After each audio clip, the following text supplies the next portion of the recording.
Assalamualaikum warahmatullahi wabarakatuh. Apa kabar Anda semua? Mudah-mudahan dalam keadaan sehat ya. Nah, kali ini kita akan membahas materi lanjutan tentang sistem reproduksi manusia. Nah, video ini merupakan video kedua. Materi kita kali ini adalah sistem reproduksi pria dan spermatogenesis. Pada video sebelumnya sudah kita bahas tentang pembelahan sel. Nah, video kali ini merupakan lanjutan dari materi sebelumnya ya. Kita langsung saja lihat materinya. Kompetensi dasar pada materi sistem reproduksi manusia 3.1 yaitu menghubungkan sistem reproduksi pada manusia dan gangguan pada sistem reproduksi dengan penerapan pola hidup yang menunjang kesehatan reproduksi. Kemudian KD 4.1 menyajikan hasil penelusuran informasi dari berbagai sumber terkait kesehatan dan upaya pencegahan gangguan pada organ reproduksi. Kemudian indikator pencapaian kompetensi yang harus Anda kuasai setelah mempelajari materi ini adalah yang pertama, mengidentifikasi organ-organ penyusun sistem reproduksi pada pria. Kemudian, menjelaskan fungsi organ-organ penyusun sistem reproduksi pada pria dan mengidentifikasi proses pembentukan sperma atau spermatogenesis. Nah, yang pertama kita lihat dulu struktur dan fungsi organ reproduksi pria. Jadi Anda semua, ini adalah struktur organ reproduksi pria kalau dilihat dari samping ya. Organ reproduksi pria ini secara umum dikelompokkan menjadi dua, yaitu organ bagian luar dan organ bagian dalam. Ya, ini kita kelompokkan dulu ya. Nah, organ bagian luar ini adalah organ yang nampak secara langsung dari luar, sedangkan organ bagian dalam ini tidak dapat dilihat secara langsung dari luar. Apa saja yang termasuk organ bagian luar? Yang pertama adalah penis ya. Nah, ini namakan dengan penis ya. Penis ini berfungsi sebagai saluran kencing atau urin dan juga saluran sperma. Kemudian penis juga berfungsi dalam reproduksi sebagai alat kopulasi ya. Nah, kemudian organ bagian luar yang kedua adalah skrotum. Skrotum ini kulit yang mengkerut di bagian luar. Nah, fungsinya adalah untuk menjaga suhu testis agar sesuai untuk produksi sperma. Jadi skrotum ini membungkus testis ya. Nah, kemudian kita lihat organ bagian dalam. Yang pertama testis. Testis berbentuk bulatan ya. Nah, fungsinya memproduksi sperma dan hormon testosteron. Jadi ini yang dinamakan dengan testis. Kemudian yang kedua epididymis. Nah, ini masih berada di dekat testis. Fungsinya adalah tempat penyimpanan sperma sementara. Jadi epididymis ini berfungsi untuk menyimpan sementara sperma yang sudah dihasilkan oleh testis. Nah, organ selanjutnya adalah vas deferens ya. Nah, vas deferens itu adalah saluran yang cukup panjang. Fungsinya menghubungkan epididymis dan uretra. Jadi epididymis ini nanti dihubungkan oleh vas deferens ini sampai ke uretra. Organ selanjutnya yaitu uretra. Nah, uretra ini berfungsi sebagai saluran keluar urin dan sperma.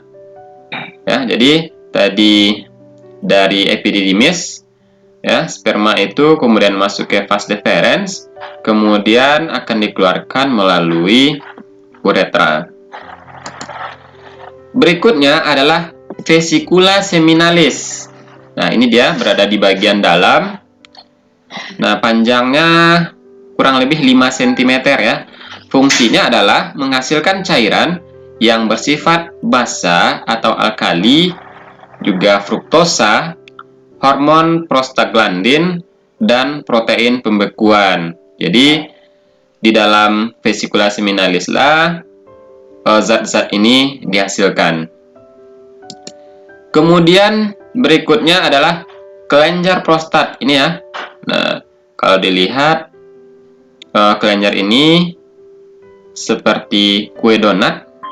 Nah, fungsinya menghasilkan cairan bersifat asam. Nah, apa saja itu? Ya, yang pertama adalah asam sitrat. Ya, fungsi asam sitrat ini menghasilkan energi. Kemudian beberapa enzim yaitu pepsinogen, lisozim, dan amilase. Kemudian satu lagi, nama zatnya adalah seminal plasmin. Nah, fungsinya sebagai antibiotik. Nah, jadi itulah zat-zat yang bersifat asam yang dihasilkan pada kelenjar prostat.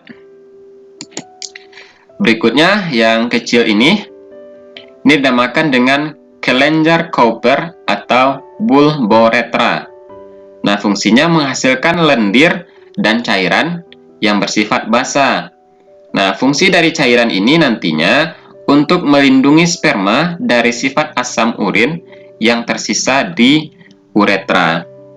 Jadi inilah struktur organ reproduksi pria beserta fungsinya. Jadi mulai dari bagian luar Nanda ya, ada penis ya yang panjang, kemudian skrotum, kulit yang membungkus testis, kemudian masuk ke bagian dalam ada testis yang berbentuk bulatan, kemudian epididymis, selanjutnya vas deferens yang panjang, kemudian uretra, ya ini uretra, kemudian ada vesicula seminalis di bagian dalam, kemudian ada kelenjar prostat, dan terakhir ada kelenjar Cowper.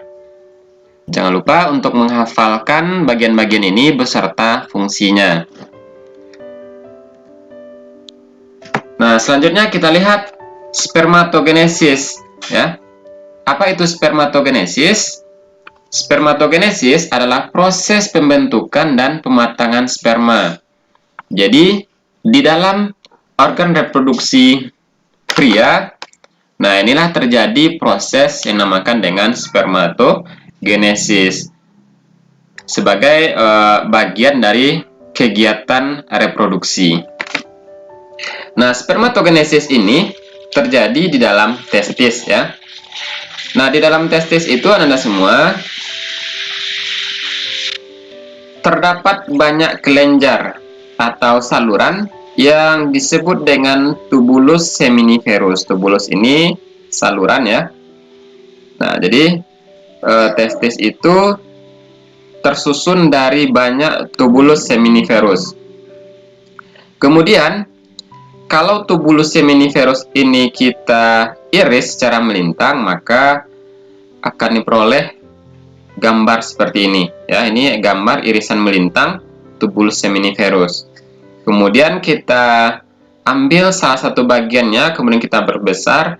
Nah, dihasilkan gambar seperti ini. Ini adalah gambar bagian dari tubulus seminiferus yang diperbesar. Nah, di dalam inilah terjadi proses spermatogenesis ya. Jadi prosesnya mulai dari bagian atas ke bawah atau pada tubulus ini dari bagian luar ke bagian dalam. Nah, secara lebih detailnya bisa kita lihat seperti ini ya. Jadi proses spermatogenesis itu dimulai dulu dari sel utama ya yang dinamakan dengan spermatogonium ya. Nah, sifatnya 2N yaitu diploid.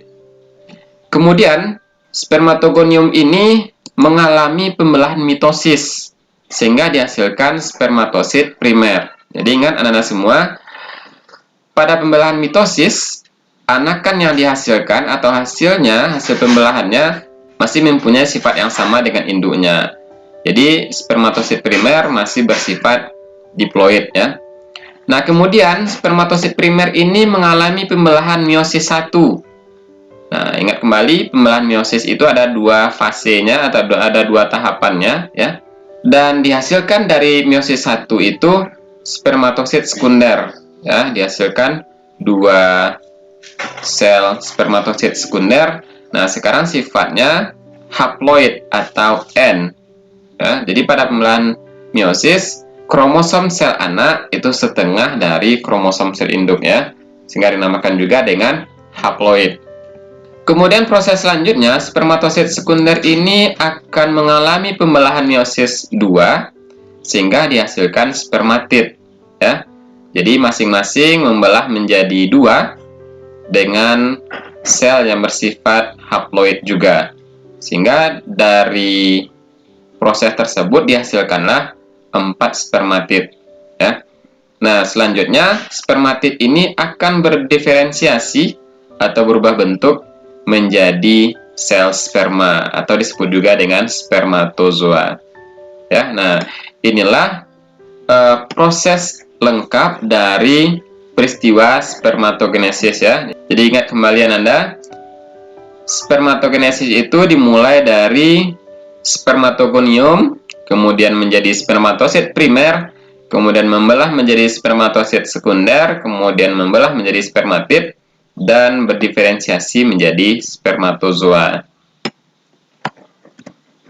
Nah, dari peristiwa yang sudah dijelaskan tadi, dapat kita tarik beberapa kesimpulan dari peristiwa spermatogenesis itu. Yang pertama, spermatogenesis berlangsung di dalam testis, atau lebih tepatnya lagi di dalam tubulus seminiferus. Nah, dalam sekali proses, spermatogenesis menghasilkan 4 sel sperma yang sudah matang, atau disebut juga sel sperma yang fungsional. Kemudian yang ketiga, peristiwa spermatogenesis itu mulai terjadi pada pria saat sudah memasuki pubertas, atau istilahnya juga sudah balik. Ya, nah ini biasa terjadi pada umur 10 sampai 14 tahun. Dan proses spermatogenesis pada seorang pria itu berlangsung secara terus-menerus. Jadi tidak ada batasan umurnya ya. Nah, kemudian dari sel sperma yang dihasilkan dapat kita lihat strukturnya sebagai berikut. Nah, jadi sel sperma itu secara umum bagiannya dibagi menjadi 3, yaitu bagian kepala, ini bagian kepala, kemudian bagian tengah, dan bagian ekor. Nah, pada bagian kepala terdapat nukleus, ya. Nah, di dalam inilah terdapat DNA, ya, yang membawa sifat makhluk hidup. Kemudian bagian tengah itu terdapat mitokondria. Baiklah Anda semua, demikianlah materi kita tentang sistem reproduksi pria dan spermatogenesis. Mudah-mudahan video ini dapat membantu pemahaman Anda tentang sistem reproduksi pria dan spermatogenesis.